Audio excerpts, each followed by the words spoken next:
I'd like to take a few minutes to discuss death. Firstly, Kirby Howell Baptiste's portrayal as Death in the highly anticipated television slash Netflix drama based on the Sandman graphic novel series. Now, I really wished that this series would turn out well. I most certainly did. The work of art that was created by Neil Gaiman deserves the very best adaptation that can be made. And I couldn't wait to see how one of the most and my most cherished characters, Death, would be brought to life on the small screen. Having said that, I have to admit that I was really dissatisfied. I'll start with how Kirby Howell Baptiste portrayed the character of Death. It's commonly believed that Death is a mysterious and otherworldly persona who oozes warmth while yet maintaining a certain level of detachment. She is envisioned to be a soothing presence, a being who makes the passage from this world to whatever is beyond it more manageable. The portrayal that Howell Baptiste gave, however, failed to capture the spirit of the role, coming across as lifeless and unimpressive. Simply put, Death lacked the charisma, charm, and one of a kind attraction that have become synonymous with the character in comic books. It seemed as though Howell Baptiste was simply going through the motions, delivering her lines without any real depth or emotional connection to the character she was supposed to be portraying. Death was supposed to be a memorable figure who would leave an indelible mark on the audience, but instead she turned out to be no more charismatic than any one of the background players. In addition, the representation of Death in the show did not live up to the comic's iconic portrayal of the figure in any way.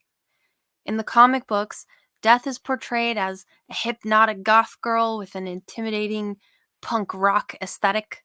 She's one of a kind. She has a one of a kind, otherworldly look that marks her as a distinct individual immediately. However, in the Netflix series, Death was represented as merely an average looking lady. She did not have any distinguishing characteristics or fashion choices that marked her apart from the other characters in the group. The race swap is so obvious it hardly bears mentioning, other than to point out that the character design was based on a real woman, and to change her is, ironically, highly disrespectful of the dead. But it's not simply Howell Baptiste's interpretation of the role or the way the character was designed that disappointed me. It seemed like there wasn't much effort put into creating Death's persona. The character of Death is meant to have incredible insight and comprehension of life. Yet her lines throughout the program, when they weren't boring, came off as too simplistic and lacking in nuance. The writers were unsuccessful in their attempt to capture the ageless and everlasting character's essential nature, and it was evident, very evident, in the finished product. I desired to be mesmerized by every scene that included Death, so that I might have that one of a kind connection to a figure who symbolizes such an essential component of being alive. Nevertheless, much to my regret, I couldn't care less about her appearance on the TV, and that is a huge disappointment. The portrayal of Death that Kirby Howell Baptiste gave on the Sandman series was a wasted opportunity. This cherished character deserved a better treatment in terms of both the acting and the writing that was done with them. I can only hope that if there are such any adaptations in the future, we get to see Death depicted with the level of complexity and magic that she so justly deserves. Up to that moment, I can't help but feel let down and disappointed by a representation that had the potential to become legendary.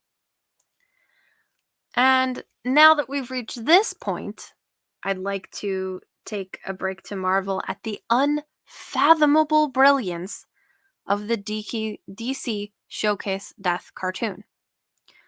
Like I said before, I ventured into any depiction of death, one of the most well liked characters in the series, with very high hopes. And holy cow, did this animated short outshine each and every one of them. I want to begin by discussing the voice acting because it is of the greatest significance. A voice actor can make or break a character. The portrayal of death that Jamie Chung delivered was nothing short of flawless. She did an excellent job of capturing the essence of the character, bringing to life that rare blend of warmth, compassion, and a hint of something otherworldly. The voice of Chung was calming and mysterious, exactly as it should have been for death. It felt as if I were getting a glimpse into the character's inner core when I heard that. However, the voice acting was not the only factor that contributed to the success of the animated short. The animation technique was breathtaking in its beauty and simplicity. They were able to preserve the ethereal and surreal atmosphere of the comic series while still imbuing it with the animator's own distinctive flavor. An experience that was aesthetically compelling was created, thanks, in large part, by the colors used, the fluidity of the movement, and the attention paid to detail. And I don't want to overlook the importance of the writing. The writing was really stunning since it was replete with touching scenes and conversation that provoked deep contemplation. It was a flawless representation of Death's character and the enormous effect she has on the lives of people she comes into contact with. The screenplay was able to convey the philosophical and existential issues that are at the heart of what makes the Sandman comics so unique, and it did so despite the limited duration of the animated show. In addition, the storyline managed to be both comforting and melancholy at the same time. It followed a young man from Gotham as he met Death on the final day of his life, and through their encounters, we see Death's compassion and the knowledge she helps the struggling artist acquire. This portrayal of Death as an individualized guide who assists souls in making the journey from one realm of existence to another was quite moving.